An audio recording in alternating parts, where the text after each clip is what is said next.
From the province-wide strike by Alberta teachers to the Premier taking Alberta's pipeline message to Ottawa and getting a read on progress by the Forever Canadian petition. Time now for tonight's politics panel. And joining us this evening, former MLA Heather McPherson, and Graham Thomson is a longtime political columnist.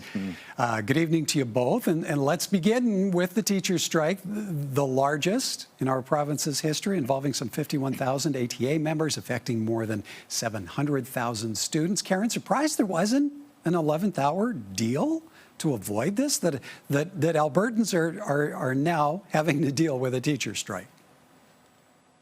No, I'm not surprised. They had already tried twice, put that to a vote with the teachers, and both times it seems like it's a similar deal. It failed. So, no, it's not surprising that they weren't able to come to an agreement.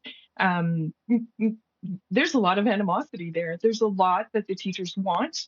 They want to be able to have a cap on class sizes, not just a promise.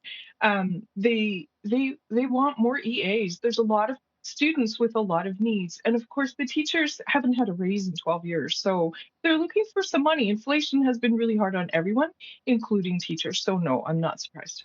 Okay, so Graham, I have to think, you were immersed covering the last strike by Alberta teachers way back in 2002. How comparable are the two situations?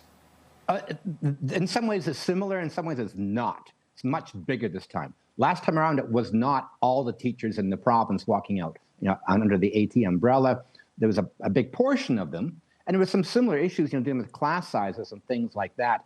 But this is much more political because also the government is actually negotiating in public, and it's doing so at a scale I've never seen before from a government, really making it a partisan issue, saying, look, teachers are really, we love our teachers, they're saying, but at the same time, teachers are being really unfair here. In a sense that we want them back at work, and the government's trying to put the teachers into a corner, make them the bad guys. That's a lot more partisan and overt than we saw, back in 2002. Another thing, we'll see what's going to happen with this, the teachers really saying, digging in their heels. And Karen is right, we've seen like these two proposals. Actually, you had the teachers' bargaining team send this proposal to teachers, and they're the ones that twice rejected it. It's a lot more animosity this time. They're really digging in their heels, and you have the government being a lot more vocal in its criticism of what's actually happening and trying to present itself as the hero here and the teachers as the villain. Karen, no picketing outside of schools, but there was significant turnout for those rallies Sunday at the legislature and in downtown Calgary. More rallies are anticipated. How do you see that playing into the strike dynamic and any momentum one way or the other? Well, I think we're seeing grassroots rallies being formed now too. I've seen on social media, citizens putting together rallies in support of teachers. I think right now people are really, really behind the teachers. They see the value in public education, and they really want to see public education fully funded. I think that the government was really strategic in putting a lockout in place as well, because that gives them some control. The teachers can't change to rotating or partial walkouts. The mandate is now in place. There's no email, there's no access to the physical buildings or any networks. And the government gets to decide what back to work looks like. So I think what we're going to see is more of an effort of disinformation now for those people that support the government. Graham, with the start of the fall sitting of the legislature quickly approaching, how long do you see the government allowing this strike to continue? This is the big question, right? You mentioned, of course, 2002, the election, walkout, the strike back then. What happened was the government ordered them back to work, went back to work, and then the teachers challenged that in the court, and the court supported the teachers, saying, that the government was wrong to force them back to work under the law at the time, the Constitution, things like that. But the teachers stayed at work. At that point, in 3 weeks, they'd been out. They were tired of the strike. Parents were tired of the strike, and of course, the government was too. So they got a deal. They were ordered back. That was ruled unconstitutional, but they stayed on the job and they got a deal that way. And that was 3 weeks. And that wasn't every teacher in the province walking out. So the question is going to be, how soon? How long will the strike last? That's the big question. And I think that people were surprised. Well, Karen is saying it's a very good point that she wasn't surprised that they had walked out the strike on Monday. I think a lot of parents were. And what's happening here, at first, you have a lot of support for the teachers. But then as parents are saying, look, there's childcare crisis when it comes to younger kids. And the older kids, especially grade 12, they'll start falling behind. And if they're planning to go to post-secondary next year, it becomes a big issue for those families as well. And Karen, where do you now see the biggest pressure coming from to resolve this situation? Families, parents, as Graham just said, their ability to withstand a walkout is going to soon deteriorate. So there's going to be a lot of pressure. There's also economic pressure, especially for those parents who, don't have a lot of flexibility in their jobs.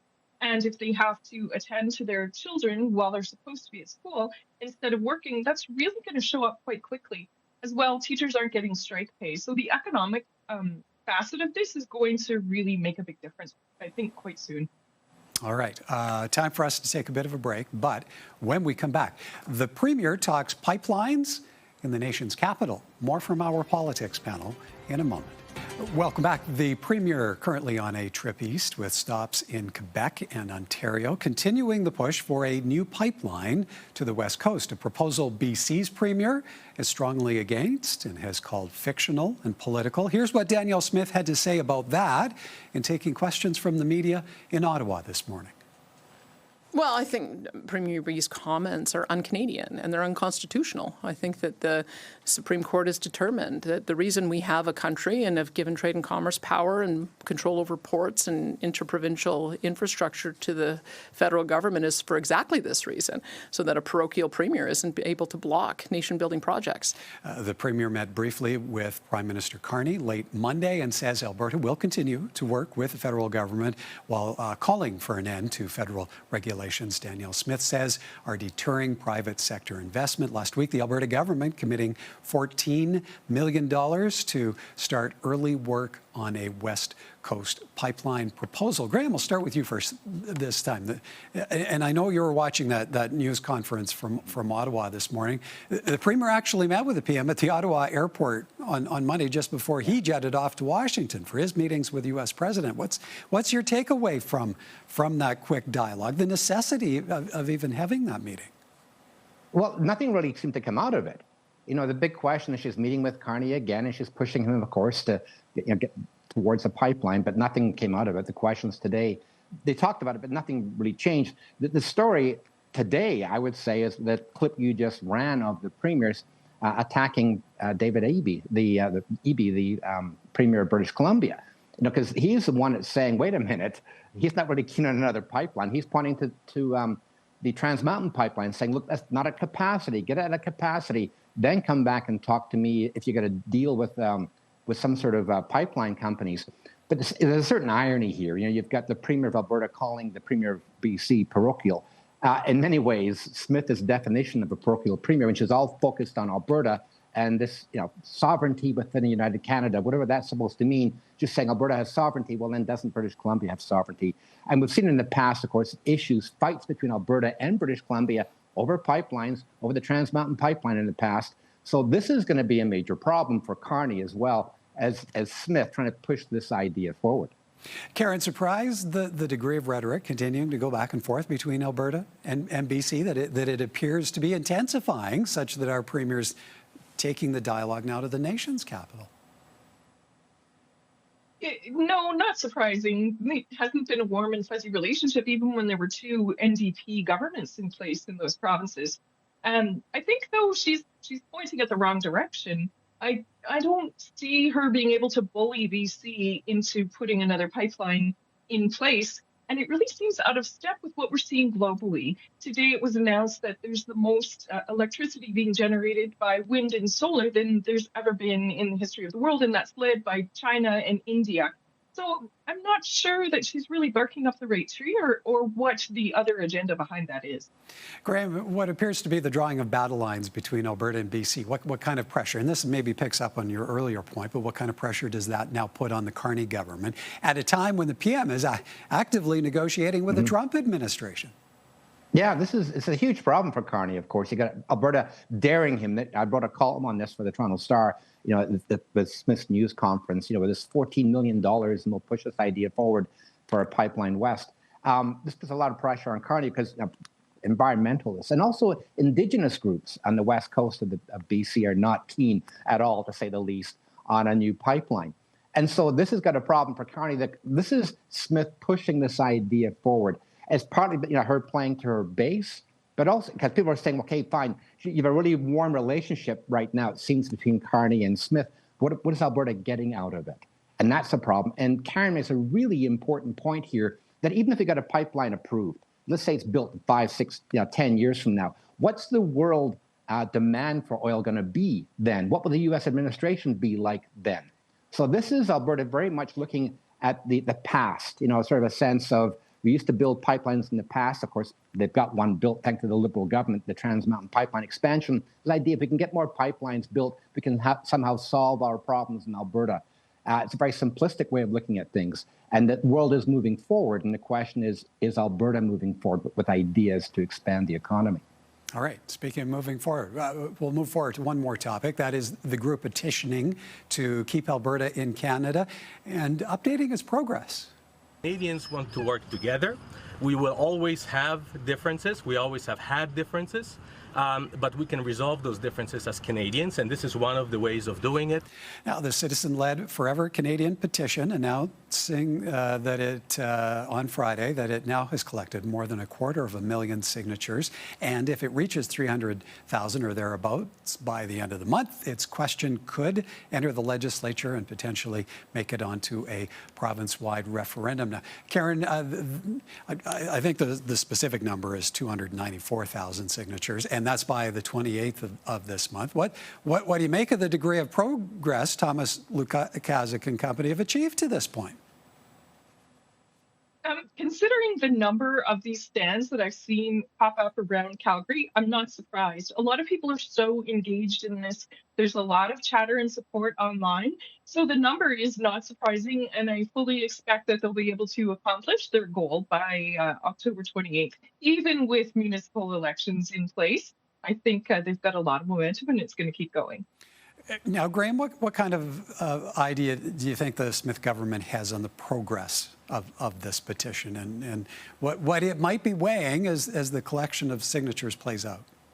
Yeah, it's an interesting question. The Premier said this morning at a news conference that she's watching this really carefully because, yes, you have this other petition, the Lukaszuk petition for Forever Canadians, very much we want to stay within Canada. We don't want to separate. But you've got the other side, the Alberta Prosperity Project. Their question basically is we want Alberta to become its own country and leave Canada. And that's up in the courts right now. It's a constitutionally based question. It's still in the courts. We'll see if that gets approval from the courts. And then they have some time to get their own petition going. But it's really first come, first served. And right now, you got Smith watching this. I bet that this is not the question she wants. And you get the question from Lukaszuk basically isn't aimed at getting a referendum question. It's basically hoping to force the legislature to move away from the whole idea of separation. We'll see what that actually happens, if it happens. But this is really interesting because Lukaszuk has sort of pulled the carpet out from under Smith, and she's now watching, how things develop. And I think that, and I'm writing a column on this for the Alberta Views magazine. I spend a lot of time out there talking to people. And yeah, it's a very simple question. It's not some sort of complex issue. People in Alberta have shown they like Canada, being part of Canada. It's not a simple question. It's a very simple question to answer. And that's why I think that Lukaszuk's getting the uptake he's actually getting. People want to sign that, and they want to make a point that they're not for separation. Graham, there is still a little ways to go. Do you think that deadline's rapidly approaching such that it may be a concern as to whether or not they collect enough signatures? Well, the thing is that the call's gone out saying we have until the 28th, and he's got 230,000. I think I've talked to him, to Lukaszuk. He wants to get, of course, a lot more, like 400,000. I think that's possible if the pressure is on and people realize what's at stake here. So I think at first I was a bit skeptical. I'm less skeptical now, and it seems to be a goal that he can achieve. They need more than, of course, 294,000 because there will be names that don't jive, and the Elections Alberta will be looking at this, checking through it, like 20%, they'll be culling 20% of them throughout November, counting them to make sure they actually reach that goal. So Lukaszuk knows it's not just 294,000, it's more like get 400,000 in case there's spoilage, if I can use that word here. Indeed, indeed. Okay, we have to leave it there for time. Great to see you both. Thank you kindly. You're welcome. Have a good night.